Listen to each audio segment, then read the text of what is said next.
देखु जदि आम देखा पखाड़ विषय आज पखाड़ दिवस पालन करा उद्यापन ओडिशा तरफ उद्यापन ओडिशा विषय कहवा समस्ते जानी से ट्रस्ट विषय से जो जनहित कार्य सब लिप्त रोचते से आज पखाड़ दिवस पालन कर आभिमुख्य में मुझे गोटे कथा कहबी पखाड़ जदि आप देखिए ओडिशार ओडियार परिचय होची पखाड़ एवं एटा वाटर राइस बोली चारिआडे बर्तमान विश्वर भी एटा बहुत परिचय लाभ कलानी पखाड़र तार उपादेयता बहुत किसी अच्छी पखाड़र आप जदि हेल्दी लाइफ गरम दिन में पखाड़ बहुत साहाय्य करे एवं मु आशा करुच्ची आम ओडिया माने निश्चित भाव में ये पखाड़ दिवस पालन करेंगे एवं बहुल भाव में प्रचार प्रसार करेंगे एवं पखाड़ को जो सीजन रे पखाड़ को बहुल भाव में व्यवहार करेंगे एवं वेस्टर्न खाद्य तुलन में पखाड़र बहुत उपादेयता अच्छी निश्चित भाव में ओडिया माने घरे घरे पखाड़ दिवस को पालन करेंगे बोली मोर आशा। समस्त की नमस्कार। विश्व पखाड़ दिवस उपलक्षे आपण मानक अनेक अनेक शुभेच्छा और शुभकामना। देखो आम ओडिया मानकर प्राण केन्द्र होची पखाड़ पखाड़ रु आरंभ हुए मोर गोटे चाषी भाई चाष करबा गला बेलू पखाड़ मुठे खाइले आत्मा शांति हुए तो से लक्ष्य रखा जाए कि समस्त में पखाड़ दिवस आयोजन करा जायछि। पुरी रे हमर उद्यापन अनुष्ठान तरफ प्राय 150 लोकों पखाड़ दिवस आयोजन करा जायछि। समस्ते आसतु गोटे भाईचारा भावे एकाठी होगी पखाड़ मुठे खाई जातु एतिकी आमर इच्छा।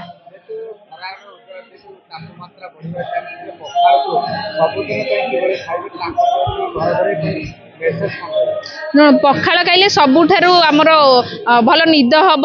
आपण मैंने जब पिला स्कूल जाऊँ सका माँ मैंने आग पिला पखाड़ गुंडे खाया दे छाड़े काले पिला भोक कर खरा जाए एपर्यंत रही पखाड़ आम ओडिया घरे हांडी खोलीदब मैंने पखाड़ थी से आपण समस्ते खरा दिन जो भाया गरम आसिले आपण मैंने पखाड़ खातु सुस्थ रुहतु। तो दिन गला खरा दिन आसला प्रति ओडिया गर्व हो पखाड़ बहुत बहुत धन्यवाद उद्यापन ओडिशा को गोटे एत सुंदर आयोजन प्रतिवर्ष करुँच आम एकजुट करुँच ये पखाड़ दिवस रे समस्त एकजुट करी पखाड़ खायापी आदि ओडिया परिचय से हूँ पखाड़ तो स्पेशल थैंक्स निहारिका मैम को उद्यापन ओडिशा पूरा टीम को इतने सुंदर आयोजन पाई। पखाड़ दिवस समस्त जानते विश्व पखाड़ दिवस पालन घरे घरे पखाड़ खाया निहाती भाव में मुझा कहले तो हेनी यहाँ समस्त जो मैंने प्रकृत ओडिया जो मैंने पाई हार्ट हृदय जो मैंने ओडिया बोली निजको भावती मु तो भावे ओडिया कहवाई के पछघुंचा दिएनी ओडिया बोली निजको गर्व करे आउ जो मैंने ओडिया बोली गर्व करते से माने प्रति घरे घरे पखाड़ सबुदिन खाती मु बोधे खरा दिन नुहे शीत दिन भी पखाड़ खाती जो मैंने भल पाती पखाड़ खाया मैक्सिमम लोक घरे पखाड़ ही हुए तो पखाड़ दिवस बोधे समस्ते सेलिब्रेट करती केवल ओडिशा रे नुहे भारत में नुहे सारा विश्व में पखाड़ दिवस सेलिब्रेट कर जो जो जगह ओडिया माने रोचन तो यहाँ आम गोटे गर्वर कथा बहुत बहुत धन्यवाद उद्यापन ओडिशा के सुंदर आयोजन। निश्चिंत बासी पखाड़ खाइले गोटे रोग भल हो जाए सुंदर ये जो बाहर फास्ट फूड एत केमिकल्स फूड खाଇବା अपेक्षा घरे शांति रे पखाड़ आलू भजा खाई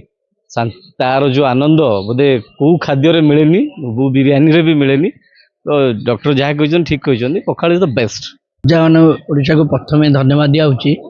जोटा पखाड़ जोटा ओडिया परंपरा रक्षा करा शरीर सुस्थ करा ता सहित माने परंपरा को मन पकड़ा जीव ता भी करा एत प्रकार आइटम एत करा पखाड़ माने प्रकृत पखाड़ टेस्ट आ क्वालिटी एत बढ़िया है समस्ते ओडिशा सारा इंडिया रे समस्ते पखाड़ खातु बड़ बड़ स्टार होटल मानक भी पखाड़ आइटम गोटे रही स्टार होटल मानक जोटा कि माने जो मैंने छोट पखाड़ को सस्ता भी कहते गाँ गहली खाऊे पखाड़ खाऊे शाग पखाड़ खाऊे बर्तमान बड़ बड़ hotel star hotel 5 star hotel मैंने पखाड़ गोटे आइटम तक मेनू भितर रही पखाड़ गोटे आइटम पखाड़ आम बहुत प्राधान्य विस्तार कला आगू आगू एत अवेयरनेस रही समस्त पखाड़ खाइबे सुस्थ रे पेट ठंडा हजम शक्ति बढ़। जय जगन्नाथ। पखाड़ मुझे पखाड़ समस्ते खातु आउ देहपाई भी पखाड़ बहुत भल यही खरा दिन जो आसूची समस्ते पखाड़ खातु आउ पखाड़ खाइले स्वास्थ्य भी बहुत भल आउ खास करी माइंड भी ठंडा रहिबो भल निद भी हम आउ समस्ते पखाड़ खातु यह ही मोर कामना। जय जगन्नाथ। संतोष सेनापति उद्यापन ओडिशा सभापति। उद्यापन देखिए प्रतिवर्ष पखाड़ दिवस पालन करते सरल सब वर्ग लोक नहीं ଉଦ୍ଯାପନ ଓଡ଼ିଶାଠୁ ଆରମ୍ଭରୁ ବିଭିନ୍ନ ପ୍ରକାର କାର୍ଯ୍ୟକ୍ରମ କରାଯାଉଛି। ଏଇଟା ଗୋଟେ ତାର ନିଆରା ପ୍ରୟାସ। ଦେଖନ୍ତୁ ପଖାଳ ଆଜିଠୁ ଦେଖନ୍ତୁ ଗରିବ ଲୋକଟେ ହଉ ଧନୀ ଲୋକଟେ ହଉ ଯେମିତି ହେଲେ ସେ ପଖାଳ ଖଣ୍ଡେ ଖାଉଥିବ। ଦେଖନ୍ତୁ ଆଜିକାଲି ବଡ଼ ବଡ଼ ରେଷ୍ଟୁରାଣ୍ଟ ହୋଟେଲ ମାନଙ୍କରେ ବି ପଖାଳ ସିଷ୍ଟମ ଅଛି। ତେଣୁ ଏ ପଖାଳ ଦିବସ ଉପଲକ୍ଷେ କିଛି ସମାଜସେବୀ ଭାଇମାନଙ୍କୁ ଏବଂ କିଛି ଆମର ମିଡ଼ିଆ ଭାଇମାନେ ଏବଂ କିଛି ପୁରୀର କିଛି ବୟୋଜ୍ୟେଷ୍ଠ ଲୋକମାନଙ୍କୁ ଡକେଇ ଗୋଟେ ପଖାଳ ଦିବସ ପାଳନ କରାଯାଉଛି। ଆଜ୍ଞା ଏଇସବୁ ଆଜ୍ଞା ସବୁ ଆଜି ଯେଉଁ ପ୍ରସ୍ତୁତ ହେଇ ସବୁ ଦେଶୀ ଖାଦ୍ୟ ଆଜ୍ଞା। ଦହି ପଖାଳ, ବଡ଼ି ଚୁରା, ଆଳୁ ଚକଟା, ବାଇଗଣ ଭର୍ତ୍ତା, ଯେମିତି ଆମର ଗୁଣ୍ଡ ପିଆଜ, ମାଛ ଭଜା, ଚିଙ୍ଗୁଡ଼ି, ଏଇସବୁ ଜିନିଷ ସବୁ ବିଭିନ୍ନ ପ୍ରକାର ଶାଗ ହେଇଛି, ବଡ଼ି ଚୁରା ହେଇଛି, ଏଇସବୁ ଜିନିଷ ପ୍ରସ୍ତୁତ କରାହେଇଛି ଆଜ୍ଞା।